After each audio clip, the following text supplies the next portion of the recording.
Lula da Silva. Bota esse microfone no máximo. Olha que coisa linda, parece os vagalumes na cabeleira da serra.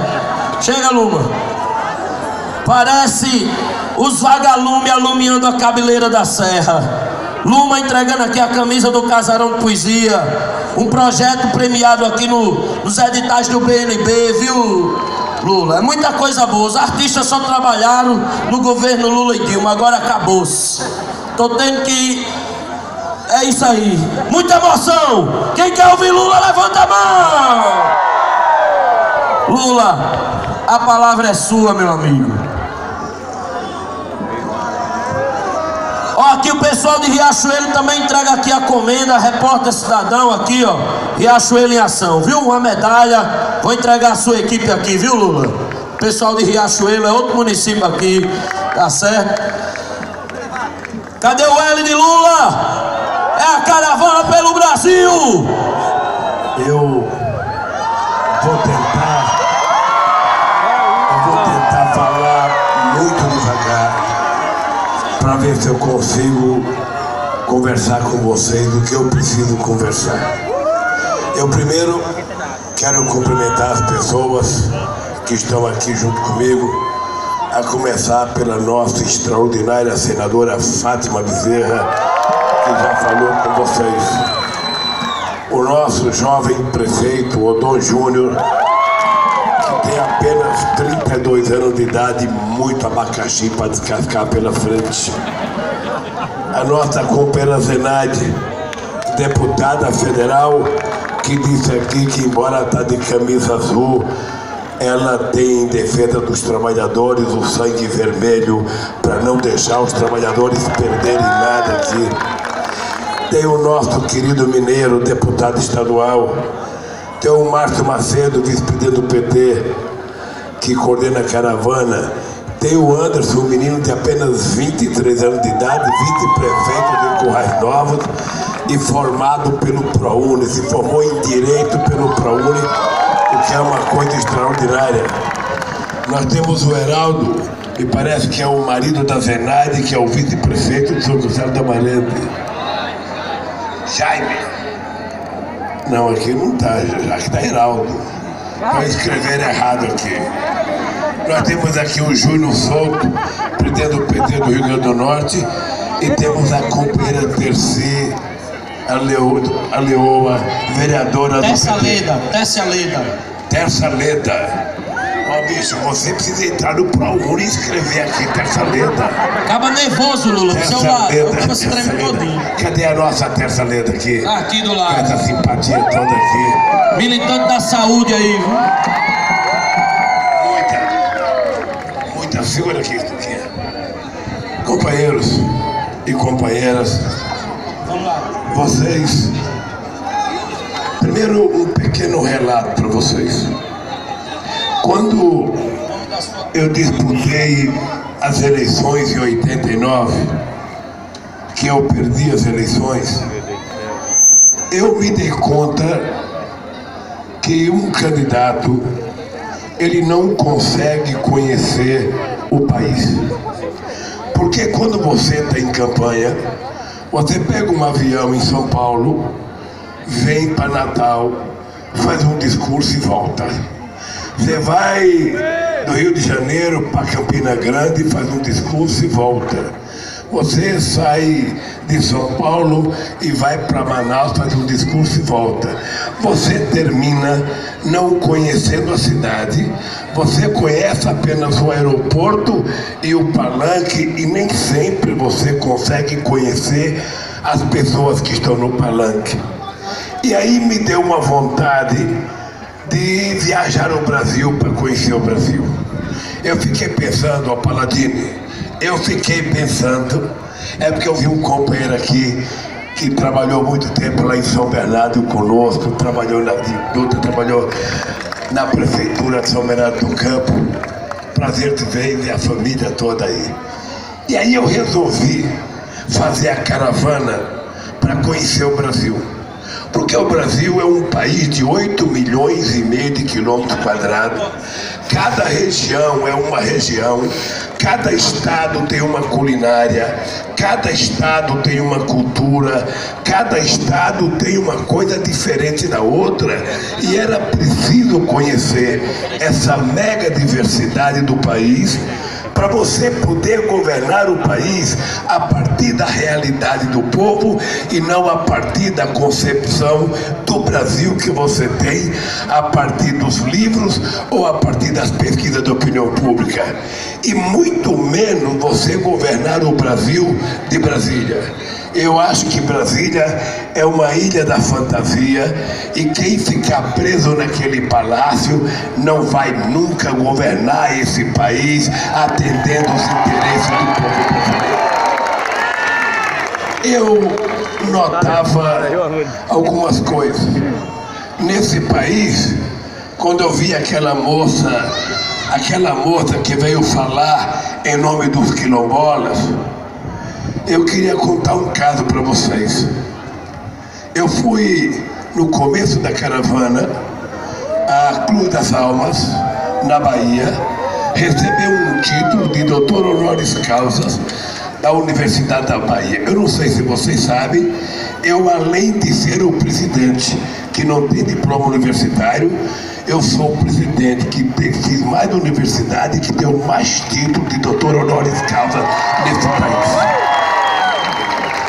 Então, eu fui receber um título, um procurador lá, um vereador do DEM, entrou com um processo na justiça e um juiz interferindo na autonomia da universidade. Esse juiz então resolveu proibir que eu recebesse o meu título de doutor honoris causa. Como eu acredito que Deus escreve certo por linhas tortas, naquele dia que eu fui proibido de receber o meu título, eu estava conversando com os 3.000 alunos da universidade, uma negra, linda, com 23 anos de idade, filha de quilombola que trabalhava na produção agrícola. Essa negra estava tirando o seu diploma de doutora. Ela já tinha se formado e estava fazendo doutoramento e depois ia fazer não sei o quê. E a única palavra que eu consegui proferir, a única palavra que saiu da minha boca foi dizer: que juiz e que vereador ignorante, porque o diploma que eu preciso não é um diploma de doutor honoris causa. O meu diploma é o diploma que vocês tirarem quando vocês entrarem na Universidade Brasileira. É o diploma de vocês que tem significado para mim, porque eu acreditei que era possível a gente mudar a história desse país. E era possível a gente mudar a história do país se a gente conhecesse a história do país. Eu não sei se você sabe, meu querido companheiro prefeito dessa cidade, o Brasil foi o último país do mundo a acabar com a escravidão. O Brasil foi o último da nossa querida América a abolir, a fazer a independência. O Brasil foi o último a ter uma universidade. E sabe por que o Brasil foi o último? Porque a elite política do Brasil, que governou esse país desde que Cabral pôs os pés aqui, não tinha interesse de formar o nosso povo, porque a formação, a educação, o conhecimento faz com que as pessoas se libertem, não queiram mais viver subordinado a alguém. E eu conto todo dia para as pessoas compreenderem o que eu estou falando. Quando Cristóvão Colombo chegou em 1492 em Santo Domingo, na República Dominicana, 15 anos depois, Santo Domingo já tinha um embrião de universidade. O Peru, em 1550, já tinha sua primeira universidade, que está lá até hoje. A Bolívia, em 1644, já tinha sua universidade. A Colômbia, em 1662. A Argentina, em 1918, já tinha feito a sua primeira reforma universitária. A pergunta que eu tenho e que ninguém me dá é o seguinte: por que este país que era maior, por que esse país que é tão grande, a maior população, 8 milhões e meio de quilômetros quadrados, por que a gente que governou esse país não teve a sensibilidade de criar uma faculdade no mesmo tempo do Peru, da Bolívia, da Colômbia ou da Argentina? Só foi criar, presta atenção, o Brasil só foi criar a sua primeira universidade em 1922, 422 anos depois da descoberta. E por quê? Porque o rei da Bélgica vinha ao Brasil. E o rei da Bélgica, para visitar um país, ele exigia título de doutor honoris causa.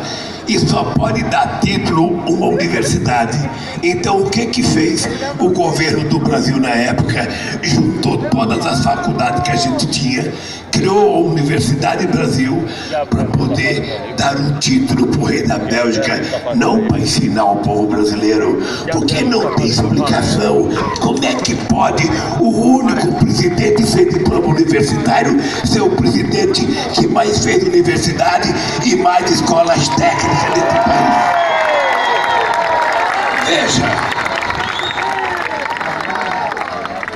Veja a hipocrisia deste país com o seu povo. Nilo Peçanha, em 1909, presidente da República Federativa do Brasil, fez a primeira escola técnica em Campo de Goytacazes, no Rio de Janeiro. De 1909 a 2003, quando eu entrei no governo, ou seja, quase 100 anos, eles fizeram 140 escolas técnicas em 100 anos. Agora veja, nós assumimos em 2003. Nós chegamos lá, tinha uma lei feita em 1998 por um presidente da República que era um dos grandes intelectuais desse país e que tinha como ministro da Educação o reitor da Unicamp. Eles tinham mandado uma lei para o Congresso Nacional, tirando da União o direito à responsabilidade pelo ensino técnico. Ou seja, o governo não tinha mais responsabilidade, fizesse escolas técnicas quem quisesse. E nós, a partir de 2003, mandamos um projeto de lei, revogamos aquela lei e veja que coisa maravilhosa. Em 12 anos, nós fizemos 4 vezes mais do que eles fizeram em 100 anos. Em apenas 12 anos. Foram 470 escolas técnicas que nós fizemos nesse país. Institutos federais que dá ao jovem trabalhador uma oportunidade. E por que me preocupava muito a formação para o homem e para a mulher?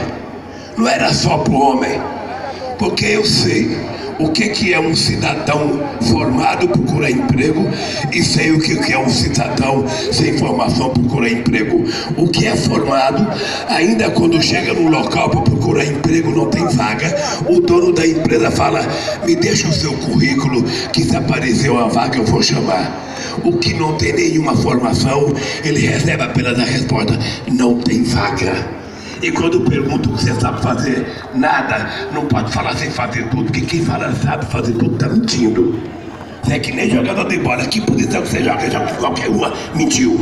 Ele tem que dizer que joga numa como eu joguei e era bom de bola. Eu não vou dizer qual é a profissão que eu joguei, não vou dizer.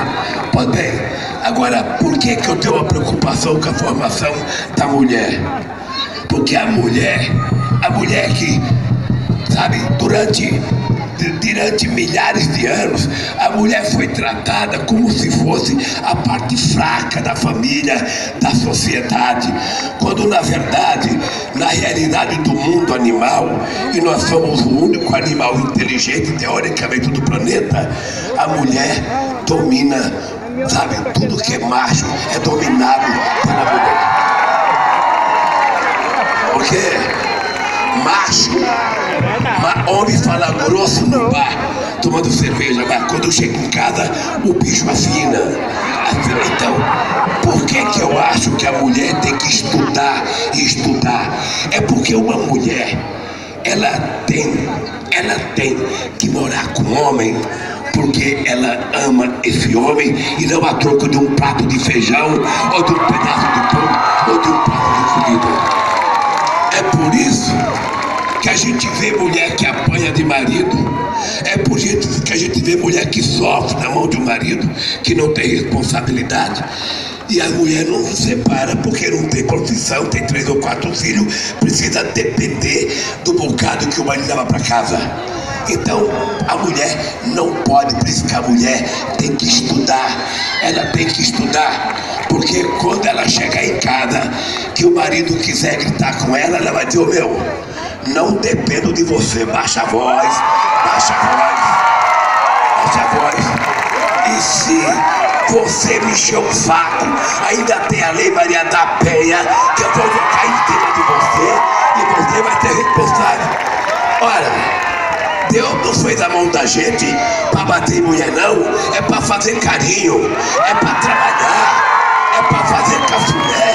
Olha, então eu acho que a educação, ela dá ao povo brasileiro a oportunidade de virar gente bem civilizada.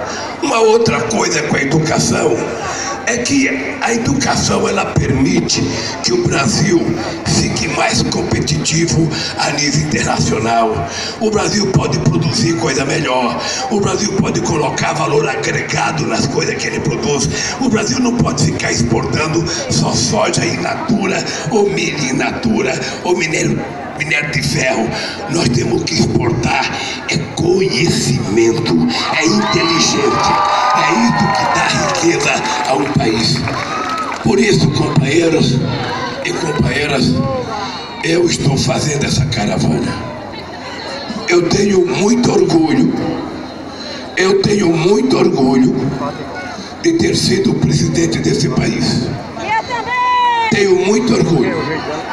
E eu sei que a perseguição que eu estou hoje sendo vitimado, que eu vou falar sobre isso, não é uma perseguição ao Lula, porque o Lula já tem idade suficiente, já apanhou demais, o Lula já aguenta o tranco. O que eles estão é tentando tirar do povo brasileiro as conquistas que nós tivemos nos últimos anos nesse país. Há quanto tempo esse povo não tinha o direito de comprar uma casinha para morar? Quantas pessoas ainda moravam na base do candeeiro dentro da sua casa? Quantas pessoas não tinham que comer as calorias e as proteínas necessárias? Quantos trabalhadores rurais não conseguiam sequer financiamento para sua produção? Não conseguiam financiamento do governo?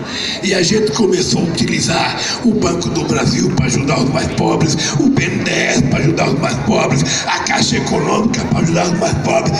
Fizemos casa subsidiada, sim. Nós subsidiamos casa, porque a pessoa que ganha um salário mínimo não pode pagar R$300 de aluguéis, porque senão ela não come e as pessoas têm que comer.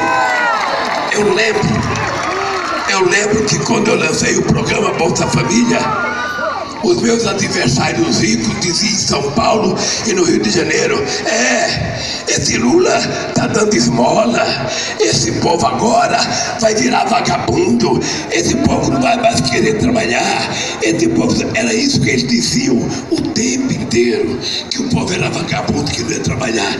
Eles não têm noção da dignidade do povo mais humilde.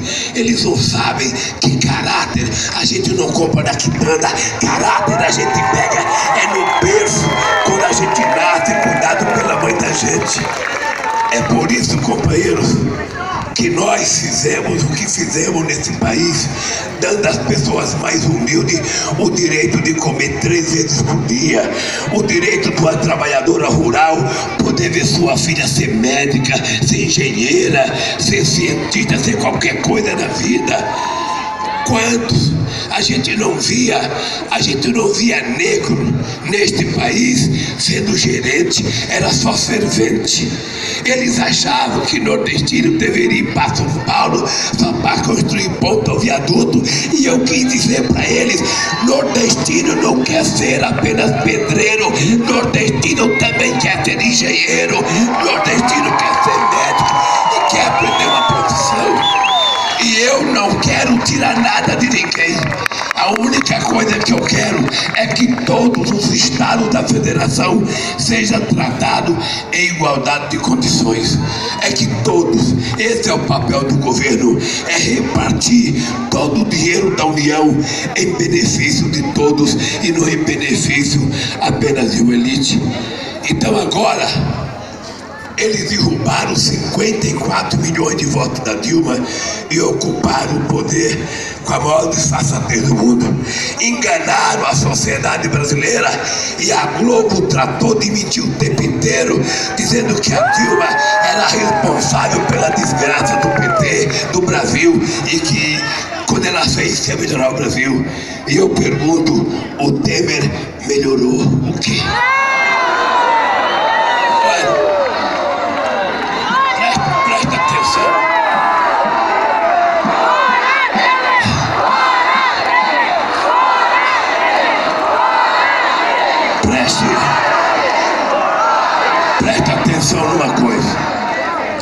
Presta atenção numa coisa. Eu tinha algumas coisas que eram um sonho. Eu, por exemplo, queria construir a transposição das águas do Rio São Francisco. Eu achava que não era justo 12 milhões de almas nordestinas viver sendo vítima da seca por irresponsabilidade dos administradores desse país, que não se preocupavam desde Dom Pedro. E eu provei que é possível fazer quando o governo quer fazer. Sabe quanto nós estamos gastando para fazer água? E hoje em Campina Grande eu tomei água do São Francisco, lá em Campina Grande. Eu fui, aquele dia eu fui, aonde foi que nós fomos lá? Eu fui a Monteiro pensando em dar um mergulho no Rio São Francisco. Levei até um shortinho por debaixo para mostrar o meu joelho moreno pro povo de Monteiro.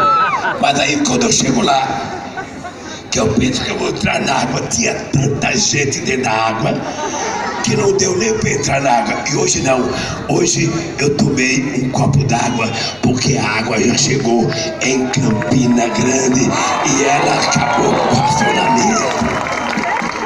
Então, companheiros, eu queria fazer a transposição e ela vai chegar no Rio Grande do Norte.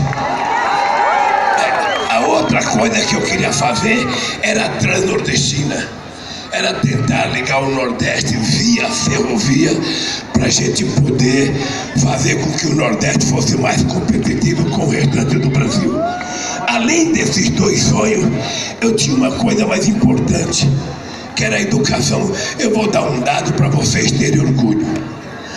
O Brasil hoje, o Nordeste brasileiro, é uma região que tem muita gente já formado com diploma de doutor, tem muita gente com mestrado, tem muito pesquisador, mas pasmem, porque eu vou dizer para vocês, o meu querido Nordeste brasileiro já tem 1.600.000 alunos nas universidades, mais do que a região sul do país. É a primeira vez. E nós também fizemos universidade no sul do país.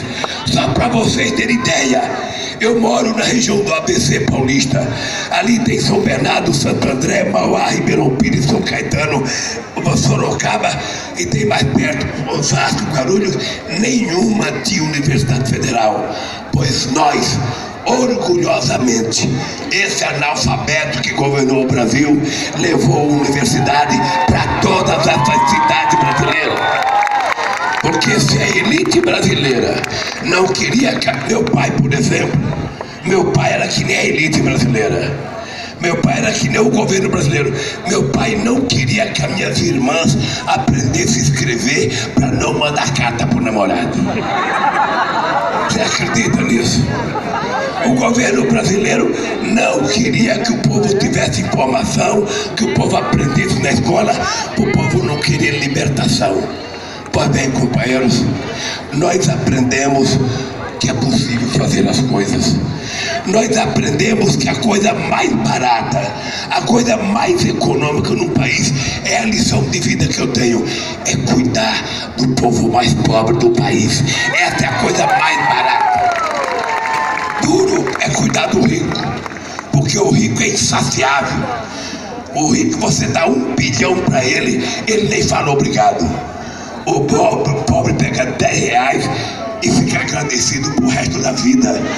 Então, companheiros e companheiras de Currais Novos, eu quero dizer para vocês que eu tenho 71 anos de idade, parece que tem 30, mas tenho 71 anos de idade, tá? E eu quero dedicar o resto da minha vida para provar que esse país pode ser o melhor país do mundo, que garanta a cada família comida 3 ou 4 vezes ao dia, universidade, sabe, educação, escolas técnicas, cultura, lazer, sabe, que um trabalhador rural possa no final de semana pegar um carro e viajar.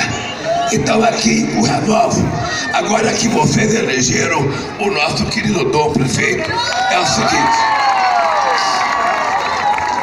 ele deve ser muito mais esperto do que eu, deve ter 10 vezes mais leitura do que eu, mas eu queria dizer, a única coisa que eu tenho mais do que você é idade, e a idade significa um pouco mais de experiência.